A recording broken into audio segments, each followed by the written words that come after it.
Olá a todos e todas mais uma vez. Eu peço desculpas pelo incidente. Meu celular simplesmente apagou tudo aqui enquanto ele tá com carga, mas infelizmente apagou tudo aqui. Eu peço desculpas a Marcelo especialmente, com quem eu estava conversando, mas infelizmente só deu um apagão aqui no meu celular, ele desligou tudo, enfim, não sei se querendo atualizar o software, etc. Então eu peço desculpas por isso. Eu vou retomar aqui a fala com o Marcelo. Peço desculpa ao Marcelo especialmente, mil desculpas por isso. A gente retoma aqui agora, tá?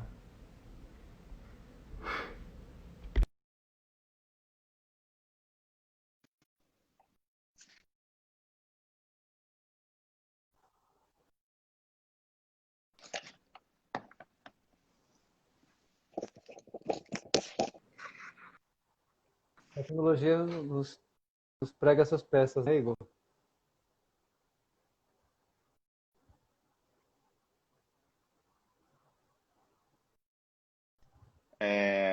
Travou tudo aqui, apagou. Não sei, ele tentava tentando reiniciar.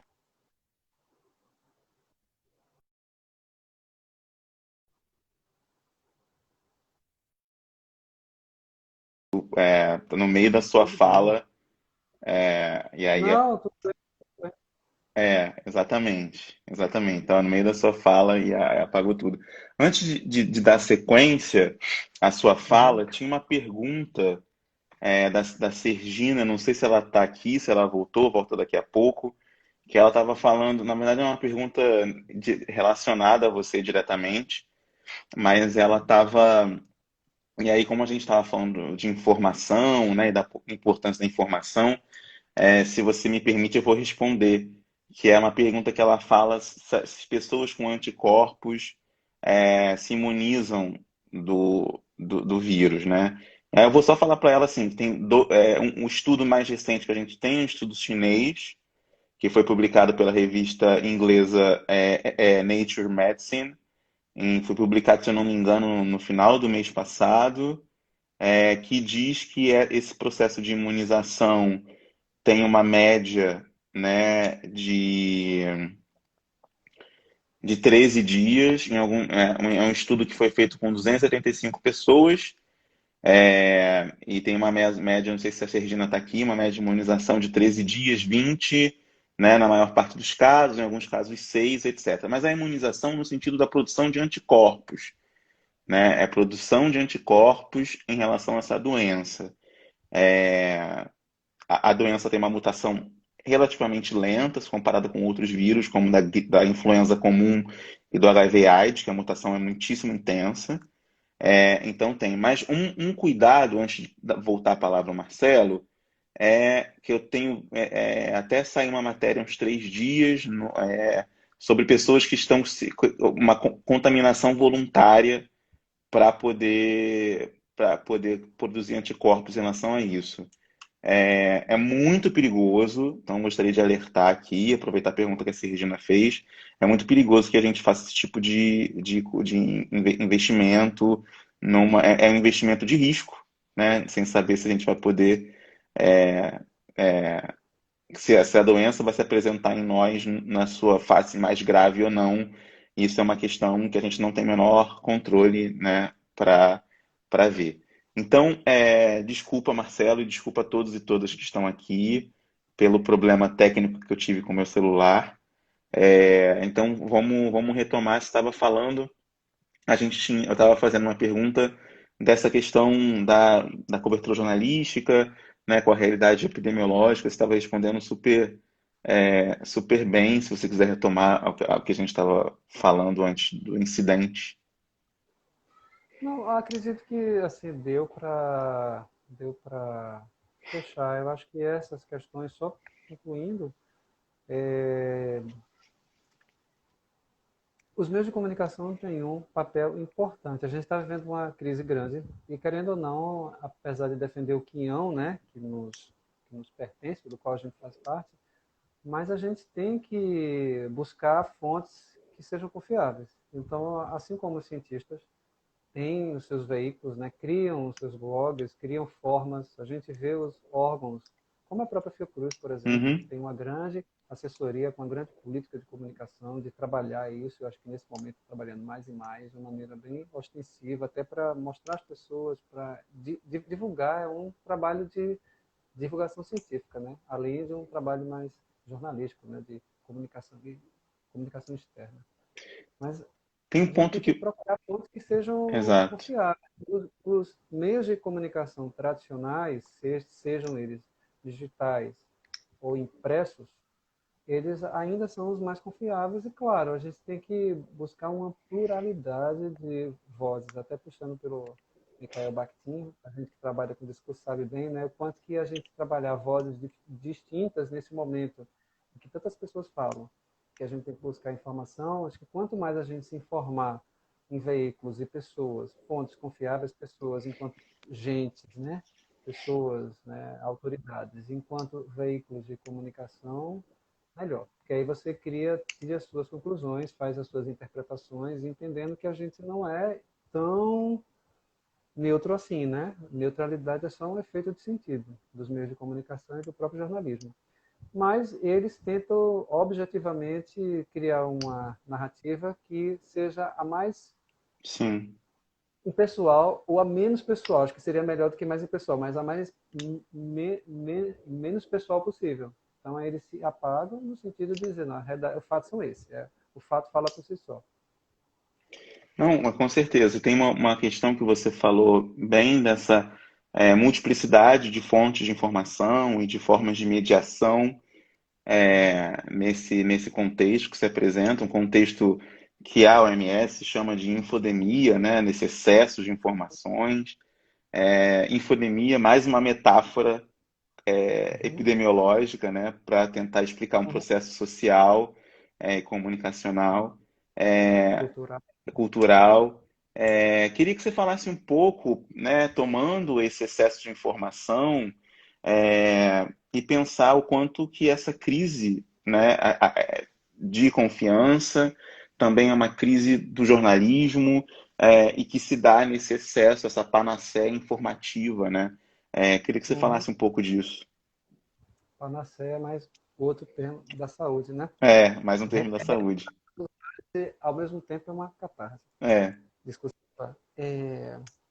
Olha, eu acho que retoma um pouco o que eu tinha falado, né, da metáfora dos termos, mas não da metáfora dos termos, mas quanto que os termos criam vida e saem do seu lugar natural, né, original da saúde, das doenças epidêmicas, das doenças infecciosas, né, nesse caso, para falar de processos sociais que se disseminam para a população de um modo geral.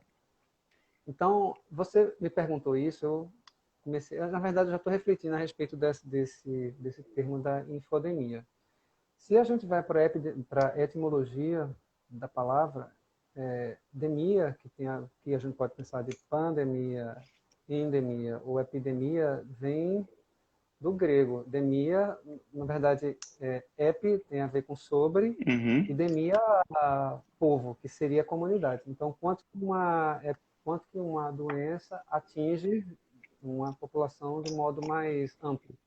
Então, o uso do termo infodemia foi uma forma que a OMS encontrou para tentar atingir as pessoas de uma maneira muito clara. Porque se você fala, a gente está vivendo uma epidemia, as pessoas já ficam atentas. Então, Uhum. acho que a dengue é um caso claro.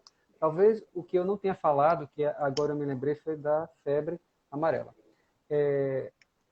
A febre amarela em 2007 não era uma epidemia, mas por ser uma doença infecciosa que estava acometendo os macacos e por uma comunicação que não foi totalmente bem planejada e pelo próprio governo, que na época demorou para comunicar os meios de comunicação às pessoas, então gerou uma desconfiança dos meios de comunicação.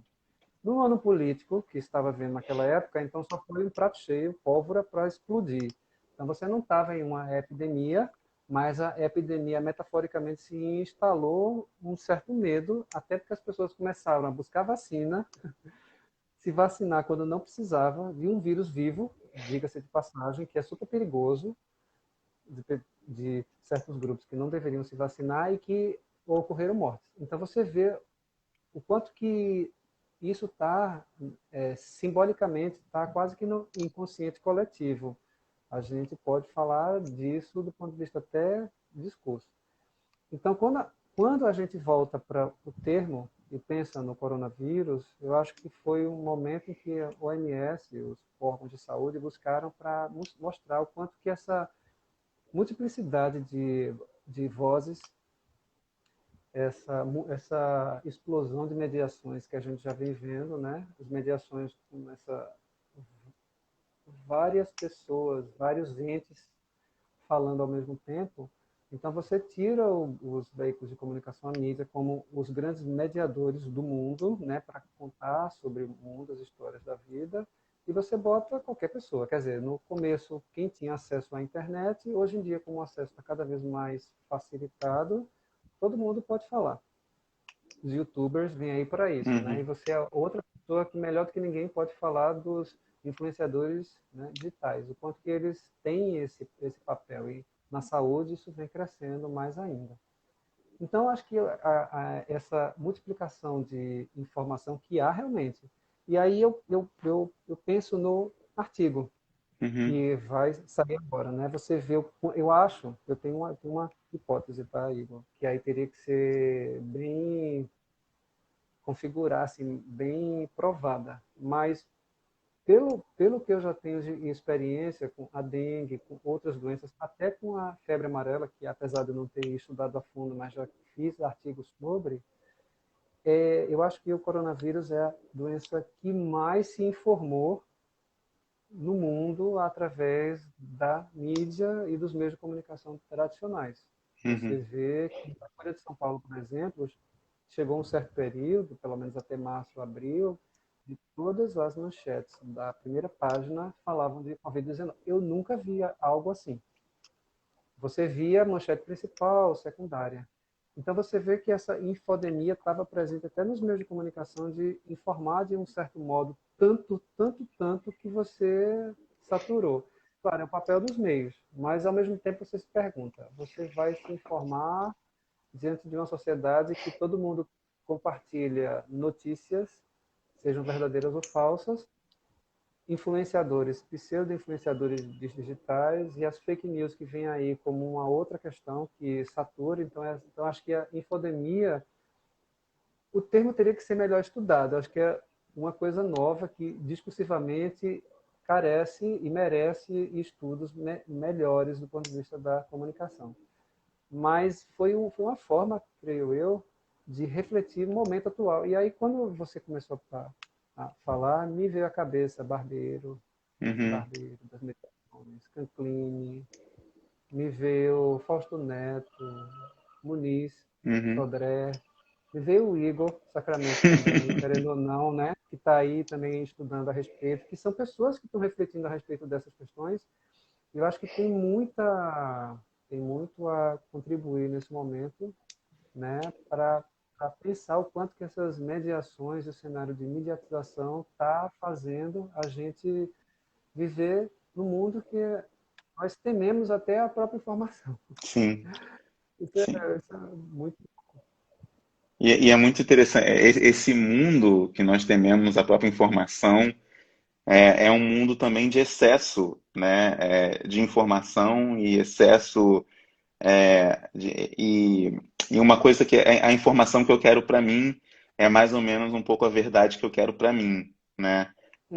Como sendo uma verdade coletiva e etc. Isso é muito característico. E pensando nisso, qual que é o lugar da autoridade jornalística, assim? Como que o jornalismo, nesse momento, muito se fala que a crise de jornalismo, ela não é uma crise econômica só, ela também é econômica, mas ela também é uma crise de autoridade, uma crise moral, portanto. Né, como que você vem vendo esses 4 meses de cobertura, né, mudanças, né, na programação de emissoras como a Globo, né, você sinalizou aí essa questão do, das capas, né, da Folha de São Paulo serem sobre Covid-19. Mas como é que você vê a questão da autoridade jornalística, né? Esse é um momento de oportunidade para o jornalismo, talvez, reconstruir a sua autoridade? Também, eu acho que é um momento de crise, assim, no ponto de vista bem positivo. E negativo também. Eu acho que nós vivemos uma crise geral, de crise da sociedade, né? Que sociedade que nós queremos, que saúde pública que nós queremos, que economia que nós queremos, que humanidade que nós queremos e que meios de comunicação nós queremos também. Então, do ponto de vista dos meios de comunicação, eu acho que é uma grande oportunidade, no sentido de dizer realmente a que veio. Eu sei que assim, parece até uma coisa meio idealista, utópica, mas eu só me lembro de uma canção de Joyce, que não é muito conhecida, que ela tem um verso assim: sou mais um na multidão, nas vitrines dos magazins. Os meios de comunicação hoje se tornaram isso, mais um Uhum, na multidão. uhum, Então, diferente de antes, que eles eram os meios de comunicação, até com O maiúsculo, eles hoje têm uma grande importância.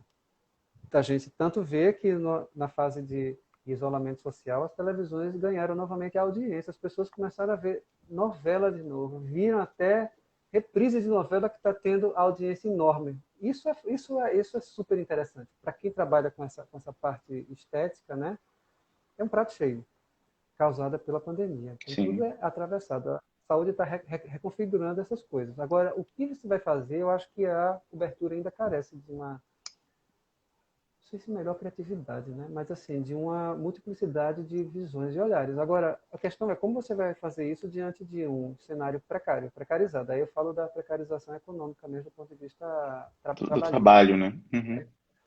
Redações com cada vez menos pessoas, com pessoas cada vez mais jovens, sem qualquer demérito aos jovens que são uma força de trabalho pulsante, que tem conhecimento de tecnologias e de uso das coisas, que é super interessante, mas falta um pouco a experiência, né, dos mais velhos.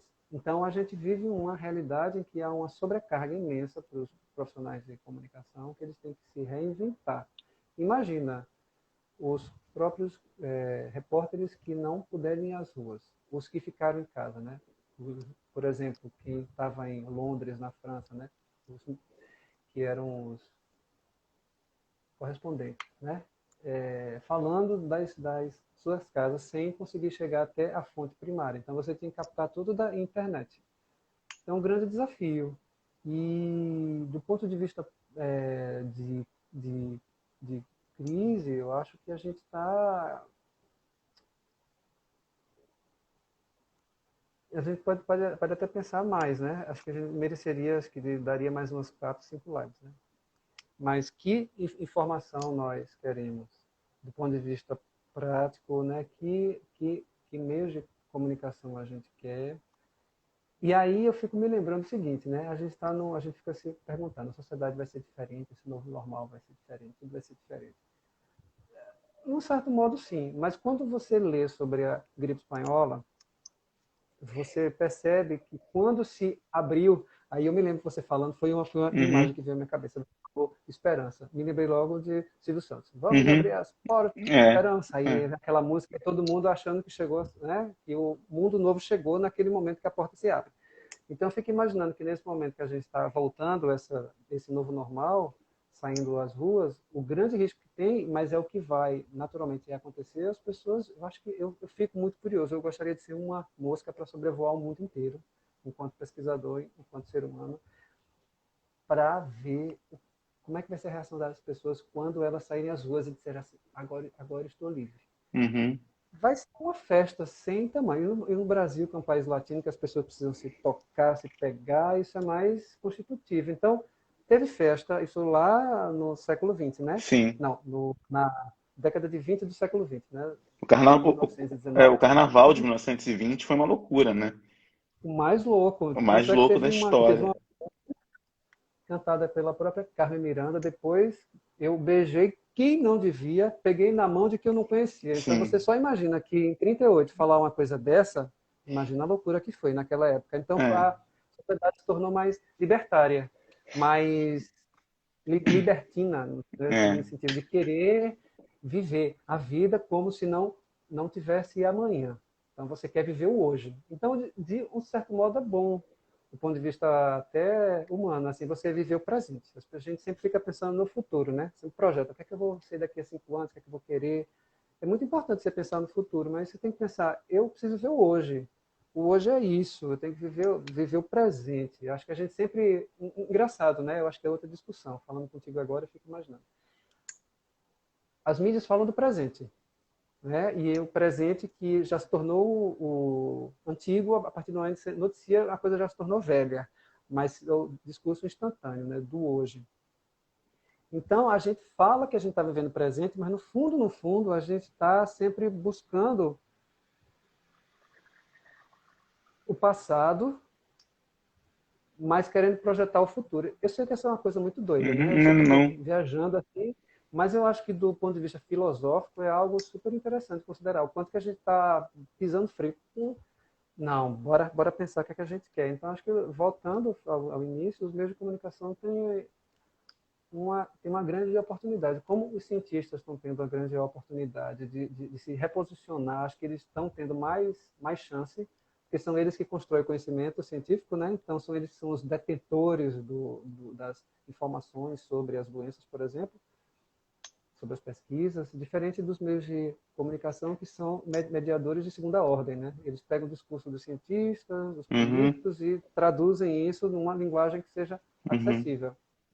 Mas eles têm a sua importância, porque se a gente fosse depender do cientista para falar coisa, imagina, o O tempo cientista fala com inteiro. aquela linguagem técnica, às vezes fala para os seus pares, então você não compreende nada. E aí a É, gente vê os termos sendo assimilados, né? Platô, infodemia. exatamente. Exatamente. É muito interessante como Pico, há curva, pico, curva. termos, né, enfim. E uma coisa que É, você falou que é muito importante, que acho que fica uma chave de leitura, é justamente essa, né? A gente ter, por um lado, esses meios de segunda mão, né, que o jornalismo produz, o jornalismo em grandes empresas, ele se dá desta forma, né, com o discurso do outrem, né, o discurso citado, o discurso direto. uhum, E as mídias sociais se colocam como um discurso imediato, né? uhum, É a possibilidade de falar ali, então receber o áudio de alguém pretensamente pesquisador, etc. Como esse caráter amador, às vezes, né? Um áudio que eu recebo pode ter um valor de verdade maior do que a cobertura na televisão, no jornal, etc. Isso é algo interessante para se pensar. A gente já está avançando no tempo, né? Eu peço mais uma vez uhum. desculpa para quem estava aqui antes e acabou caindo a minha conexão, deu tudo errado aqui no meu celular. Eu peço desculpas por isso. Agradeço mais uma vez ao Marcelo. Se ele quiser comentar mais alguma coisa, Ah, tem tanta coisa para a gente tanta falar. coisa, né? Eu acho que só, Enfim, uma coisa que eu acho que é bacana você falar é a questão da formação. Da formação para a gente encerrar, se alguém tiver pergunta, aproveita esses minutos, da formação uhum, de jornalistas e profissionais de comunicação para o SUS e uhum, também para atuar como na cobertura de ciência e saúde. Eu tenho observado muito no caso da cobertura de jornais, né, grandes jornais e tal, muito pessoas do esporte cobrindo saúde, né, que não teriam necessariamente uma especialidade na saúde, cobrindo a saúde, etc., porque não tem jogo, não tem partidos, né, de futebol, de vôlei, uhum, etc. Então, uhum. isso por um lado é muito bom, por outro também coloca outros desafios, etc. Queria que você falasse um pouco do lugar, como você vê o lugar da formação nesse momento.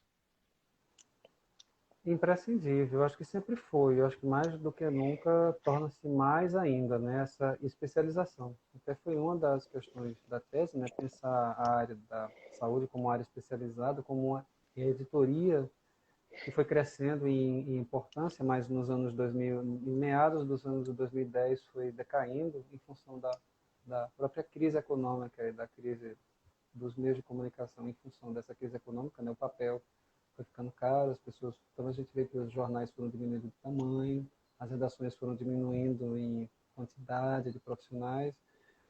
Então, é algo, infelizmente, que vai depender, por um lado, de cada profissional que se interessa por uma área, se especializar. Quem é da área de comunicação precisa estudar economia, se quer se Uhum. trilhar nesse jornalismo econômico. Quem gosta de saúde tem que fazer uma formação na área de saúde, fazer uma especialização na Fiocruz, por exemplo.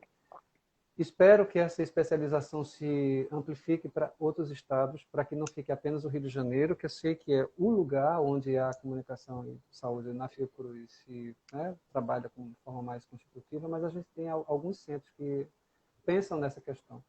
Então, acho que a gente tem que ter uma democratização também dessa formação. Eu sei que é difícil, mas passa primeiro por uma política interna dos órgãos científicos, de que comunicação nós queremos, de que divulgação científica a gente quer, para literalmente chegar mais próximo às pessoas. Eu acho que nesse momento é mais importante ainda, em função do cenário de fake news. A gente está vendo que as próprias chamadas, né, editais de pesquisa, colocaram a fake news como quase Uhum. no topo.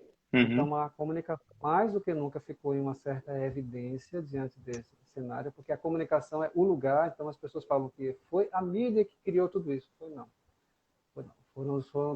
Não só ela auxiliou, mas na verdade tinha uma situação de saúde grave que foi vivida mundialmente. Então a gente viu vários países vivendo ao mesmo tempo uma quarentena, coisa que nunca tinha sido vista em momento algum, nem na gripe espanhola. Em espanhol. Oficialmente falando, né? Decretar quarentena, todo mundo ficar, não, foi o mundo inteiro. E o mais interessante é que as tecnologias permitiram vivenciar. Então, Sim. você tinha amigos, como eu tenho amigos fora do Brasil, perguntando, e aí hoje, como é que está aí a situação? Estou aqui em casa. Então, não é muito louco você conseguir, nesse momento, meio que compartilhar experiências fora do seu próprio país e ver que todo mundo está no mesmo barco ao mesmo tempo. Mas voltando à questão da formação, eu acho que parte primeiro da pessoa buscar, porque jornalismo em si, enquanto curso, ele não dá formação para áreas específicas, ele te dá um embasamento teórico do campo da comunicação, que é super importante. Mas você precisa ter um certo aporte. Então, você buscar. Então, por exemplo, assim, falo para mim, eu primeiro fui para o veículo de comunicação, para sem querer querendo, fui para a área de saúde, né? Fui levado a trabalhar com ciência, meio ambiente, e depois trabalhar com saúde, porque tinha uma predileção por pesquisa. Depois fui trabalhar com assessoria e aí eu pude aprofundar o olhar e ver quanto é importante. Eu fui picado, como o pessoal brincava na Secretaria de Saúde do Recife, eu fui picado pela mosca verde, que é a mosca da saúde, né? No sentido de se encantar, né? De se afetar no bom sentido. E aí querer aprofundar e voltar para a academia para estudar isso. Então, assim, depende também dos próprios veículos de comunicação de que profissional a gente vai querer estar aqui. Então, diante do cenário de precarização é um grande desafio, mas eu acho que parte, em grande medida, de uma parceria, né? Acho que seria super interessante se os órgãos de pesquisa que trabalham em comunicação, como no caso da Fiocruz, pudessem se expandir. Claro, não pode expandir para o país inteiro ao mesmo tempo, mas começar a trabalhar, como eu já sei que ele já fez isso, em outro contexto, e faz, né?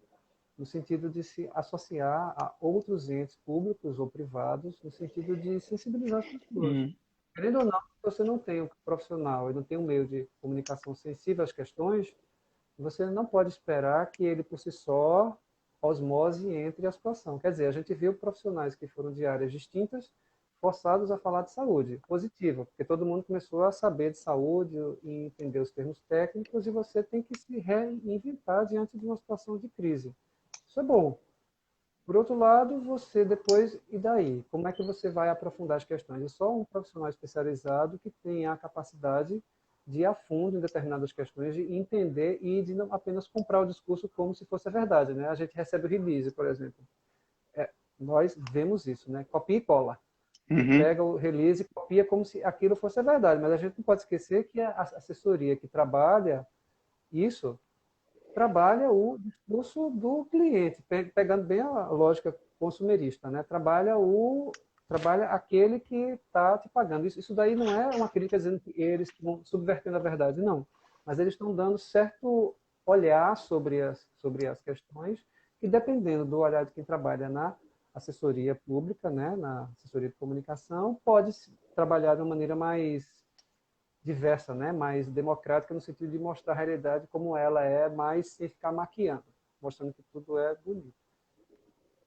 E, ao mesmo tempo, as próprias escolas de comunicação que ainda carecem de uma maior abertura, de considerar a saúde como uma área importante, sim, como aquela que a gente tem que considerar, e não só jornalismo político, jornalismo econômico, jornalismo Uhum. cultural, que são áreas que já estão, digamos, mais Consolidadas. consolidadas. Você vê que tem cadeiras de jornalismo político, tem até cadeiras de, no caso de disciplinas, né? Jornalismo ambiental, Sim, jornalismo científico, mas jornalismo de saúde não. Então, depende de que esses profissionais, que esses pesquisadores vão aquele trabalho de formiga. Então, pelo menos para mim, na medida do possível, eu estou buscando fazer a minha parte, né? Vender o meu peixe, porque é com ele que eu como no final do mês e acho que é super importante mostrar o que agora tudo é saúde. sim. Então, assim, melhor. Também passa pelo nosso papel nesse momento de estar aqui numa live conversando com as pessoas com uma questão cara, importante, dizer assim, nós não somos mais um na multidão. Nós somos pessoas que estudamos e que trabalhamos para, nesse momento aqui, estar falando coisas sérias, com a consistência para mostrar, gente, ó, a gente aqui tem algo importante a dizer. Temos verdades, claro que a verdade é construída, mas temos coisas que são constituídas cientificamente e que devem ser levadas em conta. Sim. Então, acho que vai ser um grande desafio. Gostaria muito que a Fiocruz tivesse essa possibilidade, que o ICIC tivesse essa chance, como já faz, né? Na verdade, já tem um grande, né? A gente sabe do trabalho, do empenho, mas isso tem que ser mais. Acho que a gente vê hoje, né? Os coletivos, né? As cooperações internacionais. Acho que nesse momento as cooperações elas não podem ser apenas internacionais, mas também, mas nacionais. Buscar uma associação aí entre várias instituições e pensar formas alternativas de poder chegar nessas escolas formando. Quando eu estava na assessoria da Secretaria de Saúde, aí foi no momento que eu resolvi sair, porque eu já estava louco querendo fazer coisas que eu não conseguia. A comunicação interna, mas mais que a comunicação interna, era a formação dos alunos, no sentido de formar os alunos, de chegar para que eles produzam material, para que Uhum. eles sejam. Uhum. Eu acho que na faculdade que eles têm a chance maior de serem tocados pelo assunto, pelo tema. Mas cadê perna, né? Então, o que é mais importante quando você faz assessoria é você fazer a divulgação dos assuntos que das pautas, né? Das pesquisas, no caso da Fiocruz, mas no caso da secretaria, das políticas.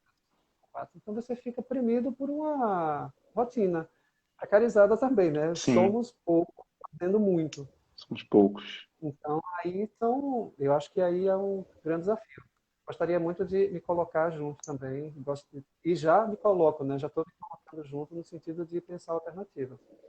Lançar desafios, pensar que mundo que nós queremos. É. E jornalismo de saúde, né? E na próxima pandemia, que a gente não sabe quando é que vai ser. Será que daqui a 10 anos? Ou daqui a 100? Como é que a gente vai estar do ponto de vista... A gente vai estar preparado para comunicar? Que comunicação é essa que a gente vai estar É. fazendo? Querido, muitíssimo obrigado por você compartilhar o conhecimento conosco e sua experiência. Acho que são várias questões, né, que foram colocadas aqui por você, são muito importantes para a gente pensar. Aí agora, né, essa questão da cooperação em pesquisa, a importância da pesquisa em comunicação e saúde, né, eu acho que são questões muito importantes que você coloca, né, e que a pandemia também nos coloca e nos atravessa. Muito obrigado pela sua participação, pela sua live hoje, agora, né? conosco. Eu peço desculpa a todos e a todas que estão aqui nos assistindo pela falha técnica aqui no meu celular. É, enfim, acontece, é um contexto que a gente está vivendo também. Então, fico muito feliz pela participação de todos aqui. Um beijo para você, um abraço para todos e todas aqui. A gente vai se ver na quarta-feira, às 10 horas, para falar de uma abordagem psicológica sobre as diferenças faixo-etárias no contexto da Covid-19 com a psicóloga e pós-doutora em comunicação e cultura, Maria Lívia Roriz. A gente vai falar sobre ansiedade entre crianças, entre idosos, jovens, nesse contexto de incertezas colocado pela pandemia. Marcelo, mais uma vez, muito obrigado. Obrigado também, Igor. Obrigado ao Centro Memória da Eletricidade, por essa oportunidade de uma área que não parece ser, mas todo mundo está sendo afetado. Eu acho que é um projeto caro, né? Chamar pessoas da área para pensar questões relativas a essa pandemia que nos afeta. Então, mais uma vez, agradecer a você por esse convite, que acho que é mais do que especial estar contigo falando, a gente que já dialoga há algum tempo, mas está aqui falando a respeito de algo que nos é caro e a gente trazer dar um pouco do nosso recado. Parabenizar a todos, né? Foi um enorme prazer estar aqui. Espero que haja novos, que a partir disso se frutifique mais discussões, mais debates e que vocês contribuam mais e mais com isso. Com certeza. Obrigado. Muito obrigado, agradeço mesmo a você e a todos e todas que estão aqui. Uma ótima noite. Tchau, tchau. Tchau.